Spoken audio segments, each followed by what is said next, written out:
Hey everyone, welcome to all our viewers across the world, our World Business Forum audience, and all our Chief Executive Magazine readers. I'm Martin Lindstrom, your co host, along with my dear friend, Marshall Goldsmith, the #1 leadership coach in the world.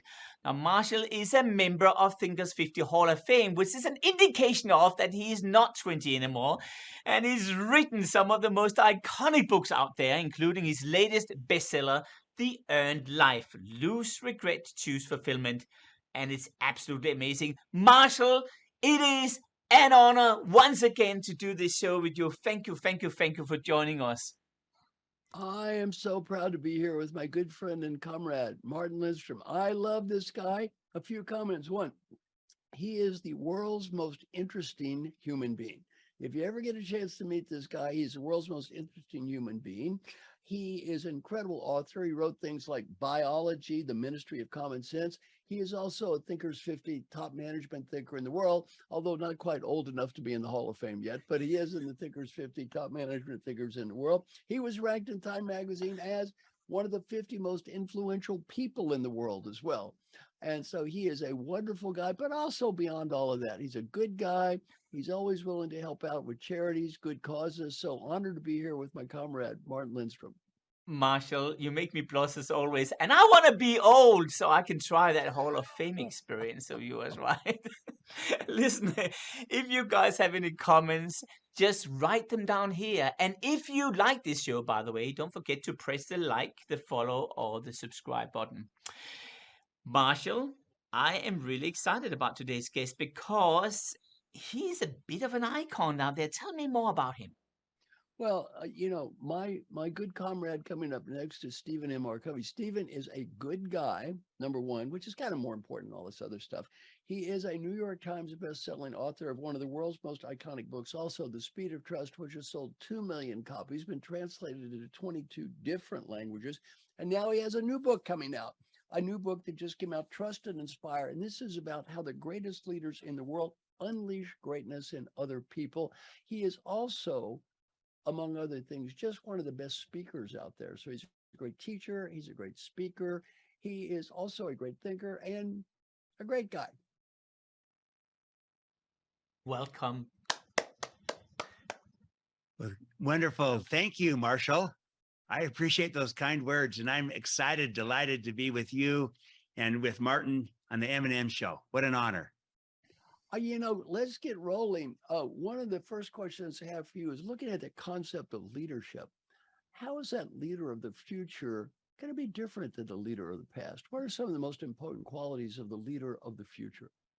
Yeah, this is a critical question because the world has changed, and yet our style of leadership has not kept pace with this changing world. Too many of us are still kind of operating out of the old model of leadership, a command and control style that's become a better version of it, a more enlightened command and control. But as you like to say, Martin, as you like to say, Marshall, what got us here won't get us there. The same thing in leadership. What got us here, maybe the old model, the old style of leadership won't get us there. The new way to lead is what I call trust and inspire. And it's all about modeling, trusting, and inspiring. See, today people don't want to be managed. They want to be led. They want to be trusted. They want to be inspired. And this is the new way to lead in a new world of work. If we stay trapped in the old model, then our results will be diminished, will become less and less relevant, and we won't unleash the greatness, the potential in our people. But if we elevate our leadership to a whole new way of leading, where we think in terms of, I have stewardship, a job with a trust to model the behavior, to extend trust to people, and to inspire by connecting with people, connecting to purpose. That will unleash the greatness, the potential that's inside of our people and of our organizations. Marshall, I'll tell you one thing. I could listen to Steve forever. That voice, just that voice, like, it's so authoritative. Stephen, I have to ask you a question because you've written so many books about trust. I mean, you're probably the author I know who's have written the most books about the topic. What do you do when you join a company as a CEO? How do you immediately build trust in this world where trust is non-existing? I would say this, I'd say go first.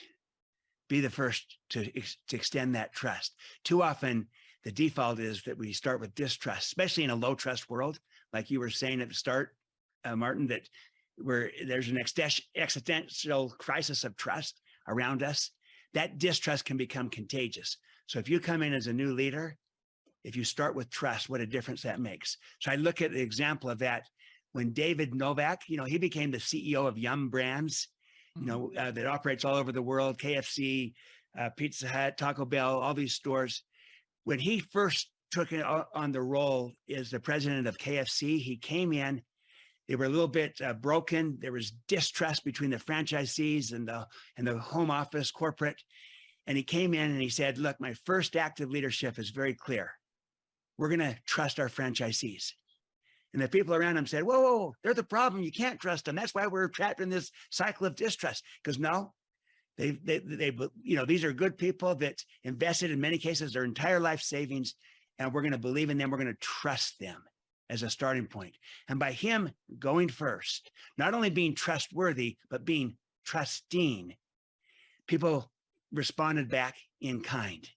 And they rose to the occasion. They were inspired by it. They performed better. They more creative, more innovative, and they reciprocated and gave the trust back to him. And he transformed the organization from low trust to high trust and unleashed the capabilities, the potential. He goes on to become the CEO of the entire operation, Yum Brands. It's just a great example of how being trusting first enables people to respond back in kind.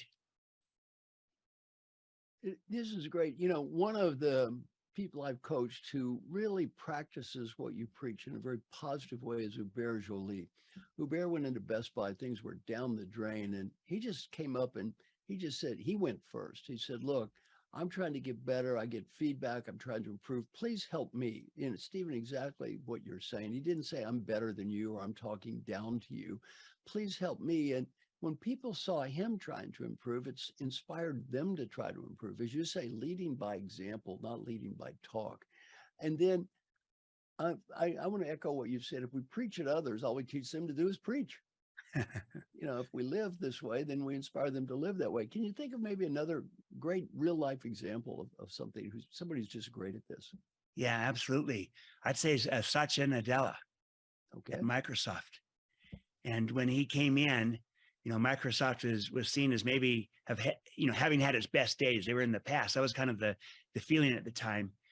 But he came in, and through his leadership, he modeled, he trusted, he inspired. They call it model, coach, care. But he modeled, he trusted, he inspired, and literally unleashed the capabilities, the potential of the people. Today, they're, a great place to work. They're a cool place to work again. They're very innovative, very creative. He's unleashed the value of the organization and of the people. He started with a growth mindset, not just for himself, but for everyone. And when you have that mentality, when that's the way you view people, then you see that your job as a leader is to try to unleash their potential, not to try to contain and control them. He modeled, he trusted, he inspired. Very similar to what David Novak did. I would also say Cheryl Batchelder, former CEO of Popeyes, turned around Popeyes under a similar basis, same kind of leadership, a trust and inspire leader. She modeled, she trusted, she inspired, and that unleashes the capabilities, the potential of the people, and ultimately of the organization.